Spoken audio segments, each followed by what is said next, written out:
ബി.ജെ.പിയെ സഹായിക്കാനായിട്ടുള്ള അല്ലെങ്കിൽ കേരളം മുഴുവനായിട്ട് പിടിച്ചെടുക്കുക എന്ന് പറയുന്ന ബി.ജെ.പിയുടെ ഒരു ഗ്രാൻഡ് ഡിസൈനാണോ നമ്മൾ കഴിഞ്ഞ കുറേ മണിക്കൂർ കണ്ടത്? കഴിഞ്ഞ കുറേ വർഷങ്ങളായിട്ട് കാണുന്നത് അതാണ്. അതിൻ്റെ ഒരു സെക്കൻഡ് സ്റ്റേജുള്ള ഓപ്പറേഷൻസ് മാത്രമായിട്ടാണ് എൻഫോഴ്സ്മെൻറ്റ് ഡയറക്ടറേറ്റിൻ്റെ ഈ വേഷം കെട്ടലും അഭ്യാസവും ഒക്കെ കാണാൻ കഴിയുന്നത്. അതിൻ്റെ പ്രധാനപ്പെട്ട കാര്യം എന്താണെന്ന് വെച്ചിട്ടുണ്ടെങ്കിൽ ഇപ്പോൾ കോൺഗ്രസിനെ ഇല്ലാതാക്കുക എന്നുള്ളത്, അല്ലെങ്കിൽ കോൺഗ്രസ് മുക്ത ഭാരതമാണ് ഞങ്ങളുടെ ലക്ഷ്യമെന്ന് BJP പുറത്ത് പറയുകയും യഥാർത്ഥത്തിൽ BJPയുടെ ലക്ഷ്യം അതല്ല. BJPയുടെ ലക്ഷ്യം കോൺഗ്രസ് ഇവിടെ ഉണ്ടായിക്കോട്ടെ എന്നുള്ളതാണ്. കാരണം കോൺഗ്രസ് ഉണ്ടെങ്കിൽ ഇപ്പോൾ ആസാമിലെ പോലെ, ഗുജറാത്തിലെ പോലെ, ഹരിയാനയിലെ പോലെ അവർക്ക് യഥാർത്ഥത്തിൽ തോൽപ്പിക്കാൻ കുറച്ചുകൂടി എളുപ്പമാണ്. പക്ഷേ കുറച്ചുകൂടി പ്രാദേശികമായി വലിയ കെട്ടുറപ്പുള്ള പാർട്ടികളെയാണ് അവർക്ക് ഭയം. അതിപ്പോൾ മമതാ ബാനർജി ആണെങ്കിലും DMKയുടെ സ്റ്റാലിനാണെങ്കിലും പിണറായി വിജയനാണെങ്കിലും കുറച്ചുകൂടി നീട്ടി പറഞ്ഞിട്ടുണ്ടെങ്കിൽ അരവിന്ദ് കെജ്രിവാൾ ആണെങ്കിലും അവർക്ക് ഭയമുണ്ട്.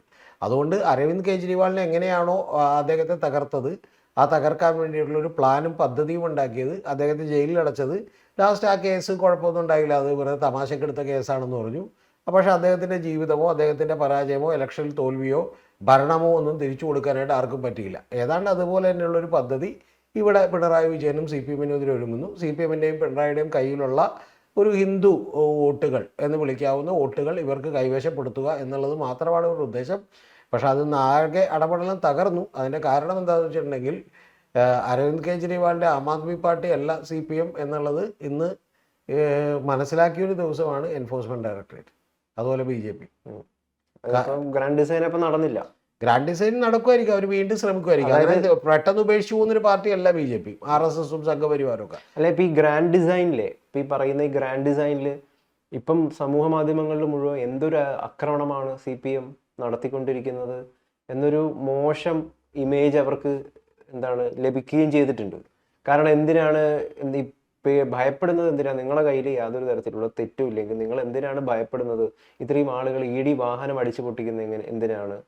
ഇത് SDPIയുടെ ഒരു സ്വഭാവമാണോ ഇവരെടുക്കുന്നത്? ഇപ്പം PFIനെ റെയ്ഡ് ചെയ്യാൻ വന്നപ്പോൾ കുറേ പേര് പ്രതിഷേധമൊക്കെ ആയിട്ട് വന്നിട്ടുണ്ടായി.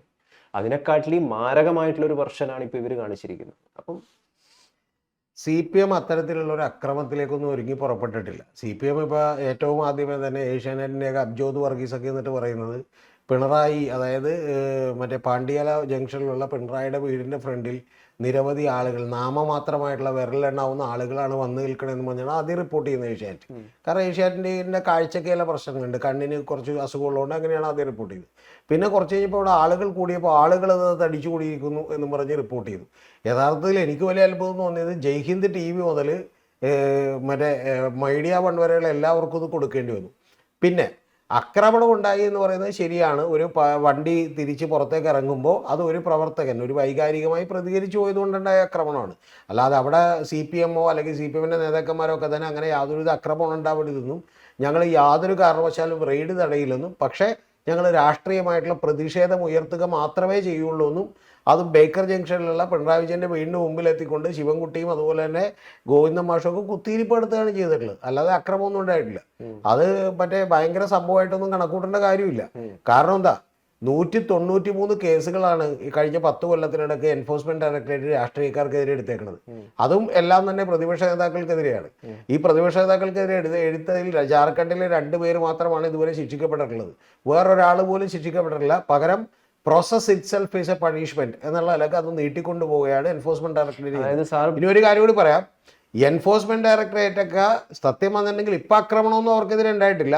ഇപ്പം ആകെ ഉണ്ടായിട്ടുള്ളത് അവർ വന്ന വണ്ടിയുടെ ഒരു ചില്ല് പൊട്ടിപ്പോയെന്ന് മാത്രമേ ഉള്ളൂ. പക്ഷെ മനസ്സിലാക്കാൻ വേണ്ടി പറയുകയാണ് അവരോടും ഇന്ത്യയിലെ ഭരണകൂടത്തോടും ഒക്കെ, നിങ്ങൾ ഒരു ഏജൻസിയെ നിങ്ങളുടെ ഈ പറഞ്ഞ പോലെ ഗുണ്ടകളായിട്ട് ഉപയോഗിക്കരുത്. അങ്ങനെ ഗുണ്ടകളായിട്ട് ഉപയോഗിച്ചാൽ ജനം കയ്യും കെട്ടി നോക്കി നിൽക്കുമെന്ന് വിചാരിക്കരുത്. അതാണ് അതിൻ്റെ ബേസിക് കാര്യം എന്ന് പറയുന്നത്. ഇപ്പം നാളെ പോലീസ് ഒരു കാലത്ത് മർദ്ദനോപകരണമായും ജന്മികളുടെ ഗുണ്ടകളായിട്ടൊക്കെ പരിവർത്തനം ചെയ്തുകൊണ്ടാണ് പല പോലീസുകാർക്കും തിരിച്ച് ഇടി കിട്ടുകയും പല നക്സലൈറ്റ് പ്രസ്ഥാനങ്ങളൊക്കെ ഇവിടെ രൂപപ്പെടുകയും ചെയ്തത്. അപ്പം അതുകൊണ്ട് അതുണ്ടാവരുത്. ഇപ്പം വീണയുടെ വിഷയം എക്സാലോജിക്കിൻ്റെ വിഷയവുമായി ബന്ധപ്പെട്ടിട്ടാണ് ഇപ്പോൾ റെയ്ഡിനായിട്ട് വന്നത്. ഇപ്പം കോടതി കഴിഞ്ഞ ദിവസം അതിനായിട്ടുള്ള ഒരു തുടർ അന്വേഷണത്തിനായിട്ടുള്ള ഉത്തരവൊക്കെ നൽകുകയും ചെയ്തു. അപ്പം വീണ ശരിക്കും പറഞ്ഞു കഴിഞ്ഞാൽ പരിശുദ്ധയാണോ?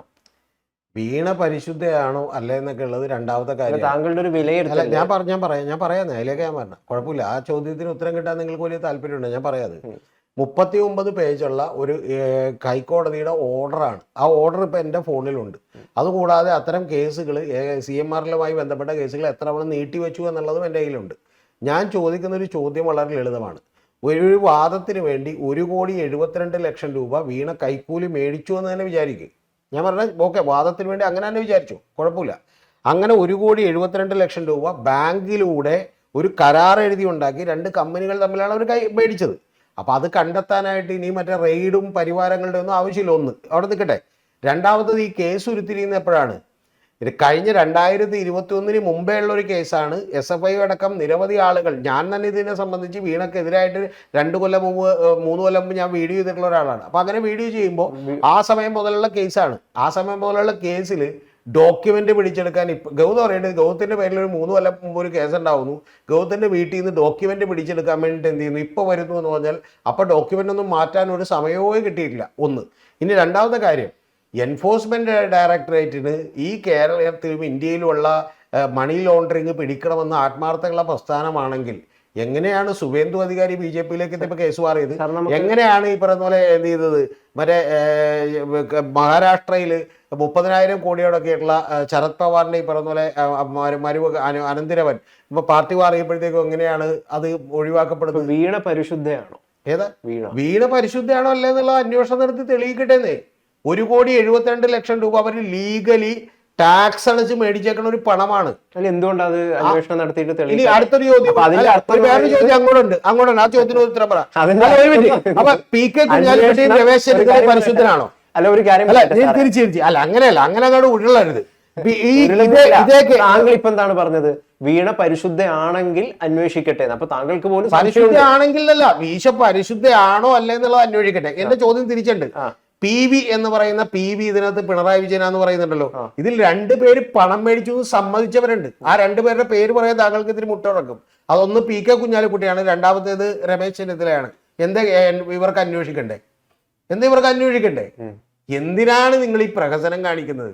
30,000 കോടി രൂപ അജിത് പവാറിന് നിങ്ങൾ എന്ത് ചെയ്തു? മറ്റേ വാഷിംഗ് മെഷീനിലിട്ട് മുക്കി വെളുപ്പിച്ചെടുക്കുന്നു. എന്നിട്ട് ഇവിടെ വന്ന് 1,72,00,000 രൂപക്ക് ഗംഭീരമായിട്ടുള്ള അന്വേഷണം നടക്കുന്നു. തൊട്ടടുത്ത് കൊടകരയിൽ എന്ത് ചെയ്തു? കള്ളപ്പണം പിടിച്ചെടുത്തപ്പോഴത്തേക്ക് ഇടിക്കാൻ. താങ്കൾ പറയുന്നത് പിണറായി വിജയൻ പരിശുദ്ധനല്ല, മറ്റു നേതാക്കൾ പിണറായി വിജയൻ പരിശുദ്ധനല്ല എന്ന് ഞാൻ പറഞ്ഞില്ല. പിണറായി വിജയനെതിരെ ഇത് ഇനിയിപ്പോ ഞാൻ പറഞ്ഞ വാചകം കൃത്യമാണ്. ഒരു വാദത്തിന് വേണ്ടി ഇതിൽ എന്താണ് സംഭവിച്ചതെന്ന് നമുക്കോ അല്ലെങ്കിൽ വേറെ ആർക്കോ ചിലപ്പോൾ കൃത്യത ഉണ്ടാവില്ല. കാരണം എന്ത് സേവനമാണ് കൊടുത്തത് എന്ന് ചോദിച്ചാൽ എനിക്കറിയില്ല.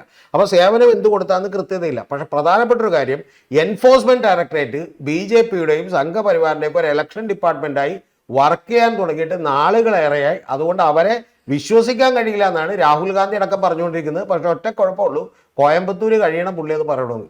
എന്ത് സേവനത്തിനാണ് ഇത്രയും പൈസ വാങ്ങിയത്? ഇതൊരു വലിയ വിഷയമാണ്. ഇപ്പം ഇതിനിടയിൽ മറുനാടൻ ഷാജൻ സ്കറിയ നമ്മുടെ കരിമണൽ കർത്തയുടെ ഒരു ഡയറി പുറത്തുവിട്ടിട്ടുണ്ടായിരുന്നു. അത് വലിയൊരു വാർത്തയായിരുന്നു.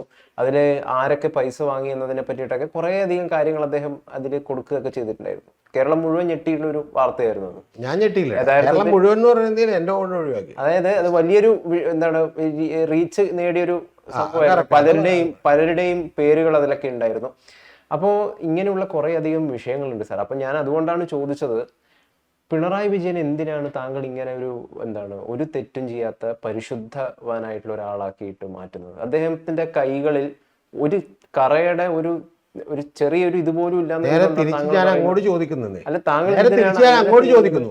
രാഹുൽ ഗാന്ധി ഒരു തെറ്റും ചെയ്യാത്ത പരിശുദ്ധനായിട്ടുള്ള മനുഷ്യനാണ്. നമ്മുടെ വിഷയം എന്താണ്? അല്ല, നമ്മുടെ വിഷയമല്ല. ആ ചോദ്യം നെർവസ് ആവുന്നതല്ല സാർ. എനിക്കൊരു പ്രശ്നമില്ല മറുപടി. ഞാൻ പിണറായി വിജയൻ പരിശുദ്ധരാണെന്നൊന്നും പറഞ്ഞില്ല. ഞാൻ പറഞ്ഞത് ഒറ്റ വാചകമാണ്. എൻഫോഴ്സ്മെന്റ്, അദ്ദേഹം ഒരു തെറ്റും ചെയ്യാത്ത ആളാണെന്ന് പറയാൻ എനിക്കറിയില്ല അദ്ദേഹത്തിന്റെ ജീവിതത്തിലെ തെറ്റുപറ്റിയുണ്ടോ ഇല്ല എന്നുള്ളതൊന്നും. അതൊക്കെ അദ്ദേഹം പറയട്ടെ. എന്റെ പോയിന്റ് ഇത്രേ ഉള്ളൂ. എൻഫോഴ്സ്മെന്റ് ഡയറക്ടറേറ്റ് ഇന്ത്യയിലുള്ള കള്ളപ്പണം പിടിക്കാനൊന്നും വേണ്ടി വന്നേക്കുന്ന ആളുകളല്ല. അങ്ങനെ അല്ല എന്നുള്ളത് കൊണ്ടാണ് ഈ പറയുന്ന പോലെ സോണിയാഗാന്ധിനെയും രാഹുൽ ഗാന്ധിനെ അടക്കം പ്രതിയാക്കി അവർ കേസെടുത്തത്. സാറേ, ഇവിടെ ഒരു ഇതാണ് സാറേ പറഞ്ഞ എനിക്ക് മനസ്സിലായി. അതായത് നിങ്ങൾക്ക് ED രാഷ്ട്രീയപരമായിട്ട് എതിർക്കണമെങ്കിൽ നിങ്ങൾ നിഷ്കളങ്കനായിരിക്കണ്ടേ?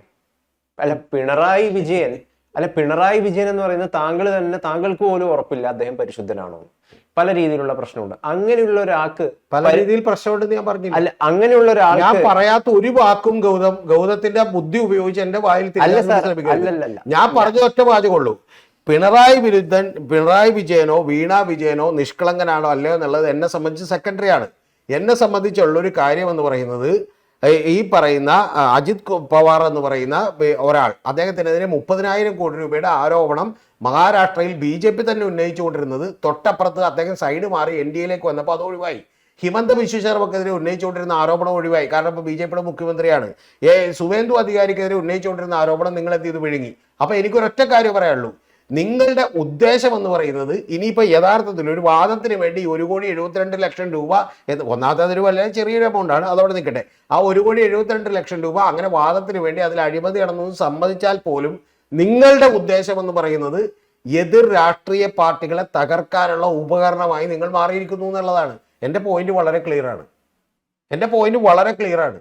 ഇനി രണ്ടാമത് അടുത്തൊരു ചോദ്യം കൂടിയുണ്ട്. ആ ചോദ്യം കേൾക്കുമ്പോൾ ഗൗതത്തിന് വലിയ ബുദ്ധിമുട്ടുണ്ടാവും. ക്യാമറ വേണമെങ്കിൽ ഓഫ് ചെയ്തോ, കുഴപ്പമില്ല.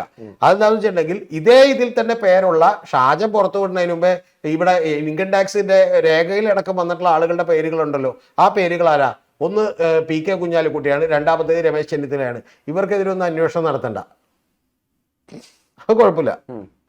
അല്ല, താങ്കളോട് എനിക്ക് ചോദിക്കാനുള്ളൊരു കാര്യം എന്താണെന്ന് വെച്ച് കഴിഞ്ഞാല്, നിങ്ങൾ ED എതിർക്കുന്നു, ED കറപ്റ്റാണ്, ED ശരിയല്ലെന്നാണ് നിങ്ങളുടെ വാദം. തീർച്ചയായിട്ടും. ശരി, നിങ്ങൾ ശരിക്കും യഥാർത്ഥത്തിൽ ക്ലിയർ ആണോ ഇതൊക്കെ? ഞങ്ങൾ ക്ലിയർ ആണോ? അതായത് ഇപ്പം അവിടെ നൽകിയിരിക്കുന്ന ഈ ഒരു വലിയ പ്രൊട്ടക്ഷൻ ഉണ്ടല്ലോ, പിണറായിക്ക് നൽകിയിരിക്കുന്ന ഒരു പ്രൊട്ടക്ഷൻ, ആ പ്രൊട്ടക്ഷൻ പാർട്ടിക്കാർ നൽകിയ പ്രൊട്ടക്ഷൻ? പാർട്ടിക്കാർ പ്രൊട്ടക്ഷൻ നൽകിയില്ല, അവർ പുറത്തുനിന്ന് പ്രതിഷേധിച്ചു. അതാണ് ജനാധിപത്യപരമായ അവകാശമാണ്. അത് തന്നെയാണ്, അതൊരു തരത്തിൽ പ്രൊട്ടക്ഷൻ ആണ്. ഒരു നിയമത്തിൽ പ്രൊട്ടക്ഷൻ നൽകിയിട്ടില്ല. എന്തിനാണ് ഭയപ്പെടുന്നത്? ED എന്തിനാണ് ഭയപ്പെടുന്നത്? ED ഭയപ്പെടുന്നത് എന്താന്ന് പറഞ്ഞുതരാം. ED ഭയപ്പെട്ടത് അരവിന്ദ് കെജ്രിവാളിനെ പിടിച്ചോണ്ടായപ്പോ അവിടെ രണ്ടാം നിര നേതാക്കന്മാരുണ്ടായില്ല. അതുപോലെ തന്നെ പല ആളുകളെ അറസ്റ്റ് ചെയ്തുകൊണ്ടായപ്പോൾ ED വിചാരിച്ചത് ഇതോടുകൂടി അവരങ്ങനെ തകർന്നു പോകുന്നതാണ്. പക്ഷെ അങ്ങനെ തകർന്നു പോകുന്നൊരു പ്രസ്ഥാനമല്ലെന്നും ഇത് ശരിക്കും പറഞ്ഞാൽ തലവേദനയായതും ഇത് ജനപിന്തുണ കൂടുകയാണെന്നൊക്കെ അവർക്ക് ഇന്ന് ഉച്ചകൊണ്ട് മനസ്സിലായതുകൊണ്ടാണ് അവരോട് വിളിച്ചിട്ട് പറഞ്ഞേക്കണത് തിരിച്ചിങ്ങാട് മടങ്ങി പോരി വെറുതെ തലവേദന ഒന്നും എടുക്കണ്ടെന്ന് പറഞ്ഞേക്കണം. കാരണം ഇതുകൊണ്ട് CPM-നെ തകർക്കാം, പകരം CPM-ന്റെ കയ്യിലിരിക്കുന്ന ഇവിടെ കോൺഗ്രസിനെ UDF തകർക്കാൻ പറ്റില്ല, കാരണം മൈനോറിറ്റി വോട്ടുകൾ മഹാഭൂരിപക്ഷം അവർക്കാണ്. അപ്പൊ ബാക്കിയുള്ള വോട്ടുകൾ ഞങ്ങൾക്ക് മേടിച്ചെടുക്കാം എന്ന് പറയുന്ന ഇവരുടെ പ്ലാൻ ഈ പരിപാടി കൊണ്ട് നടക്കില്ലെന്ന് ഇന്നവർക്ക് തോന്നി. ജനപിന്തുണയോ? മനസ്സിലായില്ല. ഏതാ? പാർട്ടിക്കാരുടെ പിന്തുണയുണ്ട്. പാർട്ടിക്കാർ ജനങ്ങളല്ല, പാർട്ടിക്കാർ മറ്റേ അപ്പുറത്ത് ആഫ്രിക്കയിലുള്ളവരല്ല. ജനപിന്തുണ എന്നുള്ളത് ജനപിന്തുണയുണ്ട് അദ്ദേഹത്തിന്, ഒരു സംശയമില്ല. ജനപിന്തുണയുണ്ട്. കേരളത്തിൽ മുഴുവൻ കേരളത്തിലെ 81 ലക്ഷം ആളുകൾ വോട്ട് ചെയ്ത ഒരാളാണ്. അല്ല, ജനപിന്തുണ അദ്ദേഹത്തിനുണ്ട്. എന്നെക്കാളും തോന്നേക്കാളും 10,000 ജനപിന്തുണയുണ്ട്. സാറിപ്പോ അതിനൊരു വലിയൊരു ഭയങ്കരമായിട്ടുള്ള പിന്തുണ കിട്ടി എന്നൊക്കെ പറയുമ്പോൾ തീർച്ചയായിട്ടും. കാരണം ഇന്ന് തകർന്നുപോയി മാധ്യമങ്ങളടക്കം. കാരണം മാധ്യമങ്ങളടക്കം ശരിക്കും പറഞ്ഞാൽ ഞാൻ അത്ഭുതത്തോട് നോക്കിയത് ജയ്ഹിന്ദ് ടീം മുതൽ ഏഷ്യാനെറ്റ് വരെ ആദ്യം ഇത് പിണറായി വിജയന്റെ ഒപ്പം ഒന്നും ആരുമില്ല, ആരും സപ്പോർട്ട് ചെയ്യാൻ വന്നില്ല എന്നാണ് പറഞ്ഞത്. പക്ഷെ പറഞ്ഞ് നാക്ക് വായിലേക്ക് ഇട്ടപ്പോഴേക്കും തകർന്ന് തരിപ്പണമായി പോയി. കാരണം എന്ന് വെച്ചിട്ടുണ്ടെങ്കിൽ ജനം ഒഴുകിയെത്തുകയായിരുന്നു ഈ പറയുന്ന പോലെ എല്ലാ സ്ഥലങ്ങളിലും. പാർട്ടിക്കാർ ഒഴുകിയെത്തിയെന്നേ. പാർട്ടിക്കാരെന്ന് പറഞ്ഞാൽ ഇവിടുത്തെ പാർട്ടിക്കാർ ഒഴുകിയെത്തി. കേരളത്തിന്റെ ഒരു ക്രോസ് സെക്ഷൻ. പുതുയാത്ര വന്നത് ജനവും പാർട്ടിക്കാരാണ്. കോർ പാർട്ടി ബേസിലുള്ള ആളുകൾ എത്തി, അവരെ നമുക്ക് കറക്റ്റ് ആണത്. അപ്പൊ നിങ്ങൾ പറയുന്നത് പുതുയാത്രയിൽ വന്നത് ജനവും ഇവിടെ വന്നത് പാർട്ടിയുമാണ്. ഇപ്പം വന്നിരിക്കുന്നത് എന്ന് പറയുന്നത് പ്രോ ആയിട്ടുള്ള പാർട്ടിക്കാര് വന്നിട്ടുള്ള ഒരു വലിയ ചോദ്യം വളരെ ലളിതമാണ്. ഈ പാർട്ടിക്കാർ 3.5 കോടി ജനങ്ങളുടെ ഒരു ക്രോസ് സെക്ഷൻ ആയിട്ട് ഇത്രയും വരുന്ന വിഭാഗങ്ങൾ എങ്ങനെയാണ് താങ്കൾക്ക് കാണാൻ? 3.5 കോടി ജനങ്ങളിൽ 81 ലക്ഷം പേര് പുള്ളിക്ക് വോട്ട് ചെയ്തിരുന്നു. നമ്മൾ അതല്ലല്ലോ ഈ വിഷയമായിട്ട് ബന്ധപ്പെട്ട് ഈ വിഷയവുമായി ബന്ധപ്പെട്ടിട്ടാണ് സാർ. ഒരു മിനിറ്റ്. അങ്ങനെയാണെങ്കിൽ നിങ്ങൾ പിന്നെ പുതുയുഗയാത്ര വന്നത് ജനമല്ല പാർട്ടി. യഥാർത്ഥത്തിൽ ഇപ്പം നൽകിയിരിക്കുന്ന നിങ്ങള് മറ്റേ നിങ്ങളുടെ ഇഷ്ടത്തിനനുസരിച്ച് വാക്കുകൾ അങ്ങോട്ട് മാറ്റരുത്. മാറ്റരുത്. മനസ്സിലായി? വാക്കുകൾ നിങ്ങൾക്ക് എന്ത് ചെയ്യാം, ഇഷ്ടത്തിനനുസരിച്ച് മാറ്റാം. സാറ് ഞാൻ വളരെ കൃത്യമായിട്ട് ചോദിക്കുന്ന ഒരു കാര്യം, അതായത് മറ്റേ സംഭവം ഇതാണ് കറക്റ്റ്. എന്താ വെച്ചാൽ മോടി പിടിപ്പിക്കലും മറ്റെന്താണ് അറ്റകുറ്റപ്പണി, അത് തമ്മിലുള്ള വ്യത്യാസമുള്ളത്. ഞാന് താങ്കള് ചോദിക്കുന്നതിൽ എന്തിനാണ് അസഹിഷ്ണുപ്പെടുന്നത്? എനിക്ക് അസഹിഷ്ണുതയില്ല സുഹൃത്തെ. താങ്കൾ എന്തുവേണം ചോദിച്ചോ, താങ്കളാണ് അസഹിഷ്ണുതപ്പെടുന്നത്. എന്റെ ഉത്തരങ്ങൾ പോലും താങ്കൾ അസഹിഷ്ണുതപ്പെടുത്തുക. ഞാൻ സാറടുത്ത് ചോദിക്കുന്ന ഒരു കാര്യം എന്താണെന്ന് വെച്ച് കഴിഞ്ഞാല്, ഇപ്പൊ നൽകിയിരിക്കുന്ന ഈ ഒരു വലിയ കവചം ഉണ്ടല്ലോ, അതായത് ഇ ഡിയെ ഭയപ്പെടുത്തുന്ന അല്ലെങ്കിൽ ഇ ഡി ഭയന്ന് പിന്മാറേണ്ട ഒരു വലിയ കവചം. ഈ കവചത്തിന് പിന്നിലുള്ള കാരണം എന്ന് പറയുന്നത് പിണറായിയെ കൊണ്ടുപോയി കഴിഞ്ഞ് കഴിഞ്ഞാൽ പിന്നെ ഞങ്ങൾക്ക് മറ്റൊരു നേതാവേ ഇല്ല എന്നതിൻ്റെ ഒരു വലിയ ഭയമല്ലേ? പിണറായിയെ കൊണ്ടുപോകാതിരിക്കാൻ ഇവിടെയുള്ള പാർട്ടി സഖാക്കൾ എല്ലാവരും കൂടി ഒത്തൊരുമിച്ച് പിടിച്ച് ഇ ഡിക്കാരെല്ലാവരെയും പിടിച്ചു നിർത്തുമെന്നോ പിണറായിനെ അറസ്റ്റ് ചെയ്യണമെന്ന് ചോദിച്ചാൽ അത് നടക്കാതിരിക്കുമെന്നൊന്നും വിചാരിക്കുന്ന ഒരാളല്ല ഞാൻ.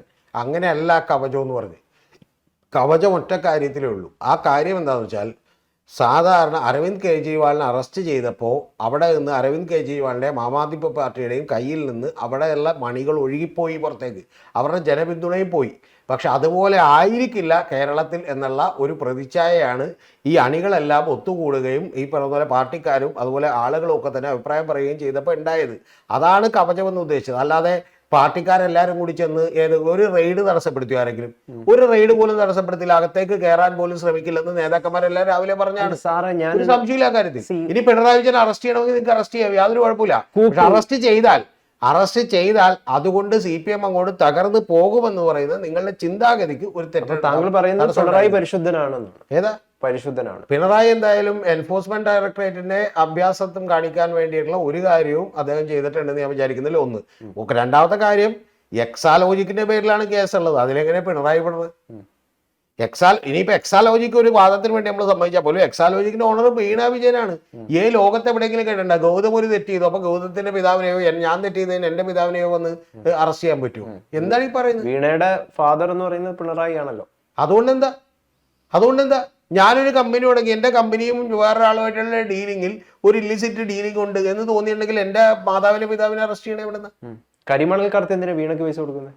കരിമണൽ കടത്ത വീണക്ക് പൈസ കൊടുത്താൽ അന്വേഷിക്കട്ടേന്നേ, അന്വേഷിച്ച് കണ്ടെത്തിക്കോട്ടെ, നമുക്ക് വിരോധമില്ല.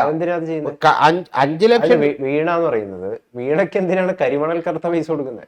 ഫാദറുമായിട്ടുള്ള ബന്ധം ഉള്ളത് കൊണ്ടാണല്ലോ. വലിയ നേതാവായിട്ടുള്ള പിണറായിയുടെ മകൾ മറ്റേ പി കെ കുഞ്ഞാലിക്കുട്ടിക്ക് ആ ചോദ്യമൊക്കെ നിലനിൽക്കുന്നത്. ആ ചോദ്യങ്ങളൊക്കെ നിലനിൽക്കുന്നത്. നമ്മുടെ ഈ വിഷയം എന്താണ്? നമ്മുടെ വിഷയം ഇതുമാണ്. താങ്കൾ അതിലേക്ക് അസ്വസ്ഥനാണ്. നിങ്ങൾ കരിമണൽ കർത്ത ഈ കേരളത്തിലെ എല്ലാവർക്കും തന്നെ കാശ് കൊടുത്തിട്ടുണ്ട്. മുസ്ലിം ലീഗിന്, കേരള കോൺഗ്രസിന്, ഇവിടെയുള്ള ഏറ്റവും ലോക്കലായിട്ടുള്ള ആളുകൾക്ക്. ഇനി ഏറ്റവും അടുത്തൊരു കാര്യം കൂടി പറയാം, മാധ്യമങ്ങൾക്ക് 16 കോടി കൊടുത്തിട്ടുണ്ട് എന്ന് അന്വേഷിക്കാം. അതായത് താങ്കൾ പറഞ്ഞു വരുന്ന ഇതാണ്, എന്താണ് ഞങ്ങളുടെ അതായത് ഞങ്ങളുടെ നേതാവ് ഒരു പക്ഷെ കള്ളനായിരിക്കാം, പക്ഷെ നിങ്ങളിലും ഒരുപാട് കള്ളന്മാരുണ്ടല്ലോ. ഞങ്ങളുടെ നേതാവ് കള്ളനാണെന്ന് പറഞ്ഞില്ല സുഹൃത്തെ. താങ്കൾ മുഴുവൻ പറയാൻ സമ്മതിക്കുക. താങ്കൾ വിഷണ്ണനാവല്ല. താങ്കൾ 16 കോടി രൂപ അടക്കം ഈ പറയുന്ന പോലെ ഇവർക്കെല്ലാം കരിമണൽ കർത്ത കൊടുത്തേക്കുന്നത് സംഭാവനയാണ്. ആ സംഭാവനക്ക് രേഖയില്ല, കൃത്യമായിട്ടുള്ള കണക്കില്ല, ഒരു സാധനവും ഇല്ല. പക്ഷേ ഇവിടെ ഈ എക്സാലോജിക് എന്ന് പറയുന്ന വീണ വിജയന് കൊടുത്തേക്കുന്നത് ഒരു കരാർ എഴുതി അവർ രണ്ടുപേരും തമ്മിൽ സംസാരിച്ച് അവർക്ക് സോഫ്റ്റ്വെയർ സർവീസസിന്റെ സേവനങ്ങൾ നൽകാൻ വേണ്ടിയിട്ട് ഒരു കരാർ കൊടുത്തിരിക്കുകയാണ്. അതൊരു ആനുവൽ മെയിൻ്റനൻസ് കോൺട്രാക്ട് ആണ്. ആ കോൺട്രാക്റ്റിൽ 8 ലക്ഷം രൂപ വീതം 5 ലക്ഷം രൂപ വീണ വിജയൻ കൺസൾട്ടന്റ് എന്ന നിലയിലേക്ക് 3 ലക്ഷം രൂപ കമ്പനിക്കുമായിട്ട് ഇവർ പ്രതിമാസം കൊടുത്തുകൊണ്ടിരുന്നു. അതൊരു കരാറുള്ള ലീഗലി സ്റ്റാൻഡിങ് ആയിട്ടുള്ള ഒരു കാര്യമാണ്. ആ കാര്യത്തിലൊക്കെ അതിനകത്ത് എങ്ങനെ സർവീസ് കൊടുക്കാതെ നിങ്ങൾ പണം മേടിച്ചിട്ടുണ്ടോ എന്നുള്ളത് അന്വേഷിക്കൂ. പക്ഷേ ഇതുപോലെ അല്ലാതെ കേരള ഗവൺമെന്റിന്റെ കൂടി 14% ഷെയറുള്ള ഒരു കമ്പനിയാണ് CMRL എന്ന് പറയുന്നത്. ആ CMRL എന്ന് പറയുന്ന ഒരു കമ്പനി ഇപ്പോഴും നഷ്ടത്തിലായിരിക്കുമ്പോൾ അതിന്റെ കരിമണൽ കർത്ത എന്ന് പറയുന്ന ഒരാൾ കോടിക്കണക്കിന് രൂപ 16 കോടി രൂപ കേരളത്തിലെ മാധ്യമങ്ങൾക്കടക്കം നൽകിയിട്ടുണ്ടെന്ന് പറയുന്നത് അന്വേഷിക്കേണ്ട. എന്റെ ചോദ്യം അത്രേ ഉള്ളൂ. അതെന്താ നിങ്ങൾ അന്വേഷിക്കാത്തത്? അതിന് നിങ്ങൾ റെയ്ഡ് ഇല്ല, 14 സ്ഥലത്ത് റെയ്ഡ് ഇല്ല, നിങ്ങൾ എന്ത് ചെയ്യുന്നില്ല? ആളുകളില്ല. അതുകൊണ്ട് എന്താന്ന് ചോദിച്ചാൽ ഓക്കെ, പുള്ളിയുടെ മാത്രം അന്വേഷിച്ചാൽ മതി. അല്ല, ഈ വീണയുടെ മാത്രം അന്വേഷിച്ചാൽ മതി. അത് നല്ല കാര്യം. അതായത് താങ്കൾ പറയുന്നത് വീണ പരിശുദ്ധ അല്ല എന്നാണോ?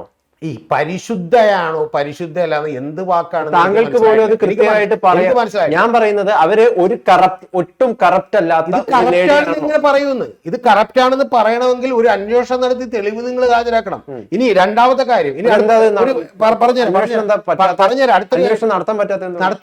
നടത്തിക്കൊണ്ടിരിക്കുകയാണല്ലോ.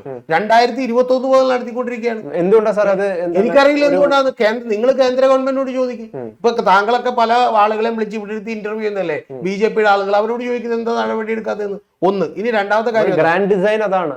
ഗ്രാൻഡ് ഡിസൈൻ എന്താണെന്ന് അറിയാമോ? അതാണ് ഗ്രാൻഡ് ഡിസൈൻ. ഞാനൊരു കാര്യം നിങ്ങളോട് ചോദിക്കട്ടെ, അരവിന്ദ് കെജ്രിവാളിന്റെ കേസ് ഉണ്ടായില്ലല്ലോ, എന്താ കേസ് എടുത്തല്ലോ നിങ്ങൾ, എന്നിട്ട് ഇപ്പൊ എന്തായി ആ കേസ്? എന്തായ കേസ് എന്തായി? എന്താ മിണ്ടാട്ടില്ലാത്ത എന്താ? അരവിന്ദ് കെജ്രിവാളിന് കേട്ടിട്ടില്ല. ഞങ്ങളെന്ന് പറയണ്ട, നിങ്ങളുടെ നേതാവ് എന്നെ കുറിച്ച് പറഞ്ഞ് ഞാൻ അങ്ങനെയാണ് പറയുന്നത്. താങ്കൾ പിണറായിക്ക് വേണ്ടിയിട്ടാണോ? താങ്കൾ ഇതിനു വേണ്ടി ബി ജെ പിക്ക് വേണ്ടിയിട്ടാണോ പറയുന്നത്? നിങ്ങൾ ഏത് പാർട്ടിക്കാരാണ്? നിങ്ങൾ കോൺഗ്രസ് ആണോ ബി ജെ പി ആണോ? അത് ആദ്യം പറ. ഏത് പാർട്ടിക്ക് വേണ്ടി പറയുന്നത്? നിങ്ങൾ ഈ പറഞ്ഞ പോലെ ഞാൻ ചോദിക്കുന്നത്, കോൺഗ്രസിന്റെ നേതാക്കന്മാർക്ക് ഇതുപോലെ ഇ ഡി എൻക്വയറി നടത്തുന്നുണ്ട്. ഈ ഇ ഡി എൻക്വയറി നടത്തുമ്പോൾ നിങ്ങൾക്ക് യാതൊരു കുഴപ്പമില്ല, നിങ്ങൾ പറഞ്ഞ ഇ ഡി മോശമാണെന്നാണ്. നമ്മൾ നിർത്തുമ്പോൾ ഒരു കാര്യം സാർ അടുത്ത് ഞാൻ ചോദിക്കാം. ഇത്രയും നാളായിട്ട് ഈ അന്വേഷണം നടത്തിയിട്ട് എവിടെ ഇത് എത്തുന്നില്ല.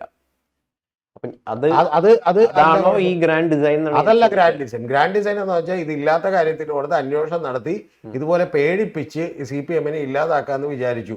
അതിന് ഇത് ആം ആദ്മി പാർട്ടി അല്ല CPM എന്നുള്ളത് കുറച്ചുകൂടി കൃത്യമായിട്ട് BJP സംഘപരിവാരമൊക്കെ പഠിക്കണം. നമ്മൾ പുറമേ കാണുന്നത് മാത്രമല്ല യഥാർത്ഥത്തിൽ രാഷ്ട്രീയം എന്ന് പറയുന്നത്, അതിന്റെ ഉള്ളിൽ മറ്റു പല രീതിയിലുള്ള കളികളൊക്കെ എനിക്കറിയില്ല.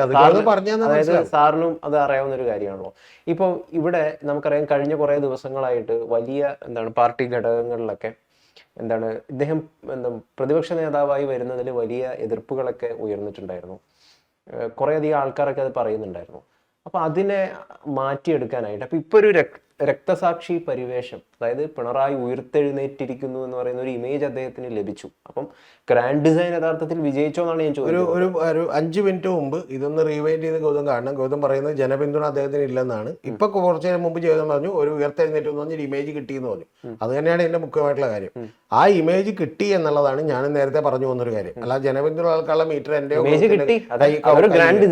ആ ഗ്രാൻഡ് ഡിസൈൻ നിങ്ങളിപ്പോ പറയാൻ പോകുന്ന വാചകം എന്ന് വെച്ചാൽ BJP പുള്ളിയും കൂടി ഒത്തിട്ട് പുള്ളിനെ ഇവിടെ ഉയർത്തിക്കൊണ്ടുവരാൻ BJP കളിച്ചു. അങ്ങനെയല്ല ഞാൻ പറഞ്ഞത്. എന്താ പറയുന്നത്? ഗ്രാൻഡ് ഡിസൈൻ ആരുടെ ഡിസൈൻ? എന്തിനാണ് ആ ഗ്രാൻഡ് ഡിസൈൻ? ആ ഗ്രാൻഡ് ഡിസൈൻ എന്ന് പറയുന്നത് ഇംഗ്ലീഷ് വാക്കുകൾ പറഞ്ഞു എന്ന് വെച്ചിട്ട് എന്താണ് ആ ഗ്രാൻഡ്? ഈ ഇംഗ്ലീഷ് വാക്കുകൾ ഇന്ന് രാവിലെ P ജയരാജൻ പറഞ്ഞതാണ്. ഈ ഗ്രാൻഡ് ഡിസൈൻ ഗ്രാൻഡ് ഡിസൈൻ എന്താന്ന് പറഞ്ഞു അദ്ദേഹം ഗ്രാൻഡ് ഡിസൈൻ ആണ് ഞാൻ പറഞ്ഞുതരാം. ഞാൻ അതാണ് P ജയരാജൻ പറഞ്ഞ ഗ്രാൻഡ് ഡിസൈൻ എന്താ വെച്ചാൽ മനസ്സിലായി. ഈ കേരളത്തിലെ CPM-നെ തകർത്തുകൊണ്ട് ഞങ്ങൾക്ക് ഇവിടുത്തെ ഏറ്റവും വലിയ പ്രതിപക്ഷമായി മാറാനും അടുത്ത തവണ 2036 വരെ വെയിറ്റ് ചെയ്ത് 2031 തന്നെ ഭരണം പിടിക്കാനും പറ്റുമോ? കാരണം അതിന് വേണ്ടിയിട്ട് ഒന്ന് ഈ പറയുന്ന പോലെ VD സച്ചിനെ കോൺഗ്രസിനെ എന്ത് ചെയ്യണം? ചെറുതായിട്ട് അടിക്കണം. പക്ഷേ ഏറ്റവും വലിയ അടി CPM-നെതിരെ അടിക്കണം. എന്തുകൊണ്ടാണെന്ന് വെച്ചിട്ടുണ്ടെങ്കിൽ CPM-ന്റെ കയ്യിലുള്ള ഹിന്ദു വോട്ട് ബാങ്കുകളൊക്കെ മേടിച്ചെടുക്കണം. അത് കൃത്യമായിട്ട് ഇന്ന് KK രാഗേഷ് പറഞ്ഞാണ്, P ജയരാജനും പറഞ്ഞാണ്. അതാണ് ഇതിന്റെ ഡിസൈൻ. ആ ഡിസൈൻ പക്ഷേ ഇന്ന് പാളിയത്. കാരണം ഈ ജനപിന്തുണയും ആളുകൾ ഒരുമിച്ച് നിൽക്കുമെന്നും അതുകൊണ്ടൊന്നും CPM ഭയപ്പെടാൻ പോകുന്നില്ലെന്നും കണ്ടപ്പോഴേക്കും എന്ത് ചെയ്തു? തകർന്നു പോയി എന്നുള്ളതാണ് വാസ്തവം. പിന്നെ ഒരു കാര്യം കൂടി പറയാം. ഇൻകം ടാക്സ് സെറ്റിൽമെന്റ് ബോർഡിന്റെ കണക്കിൽ നിന്ന് ആണല്ലോ ഇത് ഏറ്റവും ആദ്യമായിട്ടൊരു മനോരമ ലേഖകൻ പുറത്തു കൊണ്ടുവന്ന പ്രകാരമാണല്ലോ ഇത് പുറത്തേക്ക് വരുന്നത്. ഈ ഇൻകം ടാക്സ് സെറ്റിൽമെന്റ് ബോർഡ് യഥാർത്ഥത്തിൽ ഇതിന്റെ പുറത്ത് വലിയ അഴിമതിയാണെന്ന് കണ്ടെത്തിയാൽ പിന്നെ സെറ്റിൽമെന്റ് നടത്തുന്നത് എന്തിനാ? ഇതിന്റെ പുറത്ത് ഇനി ഒരു നിയമ നടപടി ഉണ്ടാവില്ല. നിങ്ങൾ ടാക്സ് അടച്ചത് സെറ്റിൽ ചെയ്തോ എന്ന് പറഞ്ഞ് സെറ്റിൽ ചെയ്യുന്നത് എന്തിനാ? ഇതിനടുത്ത് ഇത്ര വലിയ PML അട്രാക്ട് ചെയ്യുന്ന ബാക്കിയുള്ള വകുപ്പുകൾ ഉണ്ടെങ്കിൽ നിങ്ങൾ അട്രാക്ട് ചെയ്യുന്ന നമ്മുടെ കയ്യിലുള്ള ഏറ്റവും ലാസ്റ്റത്തെ ഫൈൻഡിങ് എന്ന് പറയുന്നത് ഇൻകം ടാക്സ് സെറ്റിൽമെന്റ് ബോർഡിന്റെയാണ്. ഇനിയൊരു ഫൈൻഡിങ് വേണമെങ്കിൽ 2021 മുതൽ അന്വേഷിക്കുന്നതാണ്. കേന്ദ്ര ഗവൺമെന്റ് ഏജൻസികളോട് അന്വേഷിച്ചിട്ട് കണക്ക് കൊടുക്കാൻ പറ. കണക്ക് കൊടുത്തിട്ട് നിങ്ങൾ എന്ത് ചെയ്തു? നിങ്ങൾക്ക് 3% കൺവിക്ഷൻ റേറ്റ് ഉള്ളത് ഈ പറയുന്ന എൻഫോഴ്സ്മെന്റ് ഡയറക്ടറേറ്റിനൊക്കെ.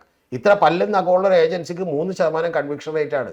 ആ 3% കൺവിക്ഷൻ റേറ്റിൽ ഇത് കൂടി പെടുത്താൻ പറ, നമ്മൾ വിശ്വസിക്കാം.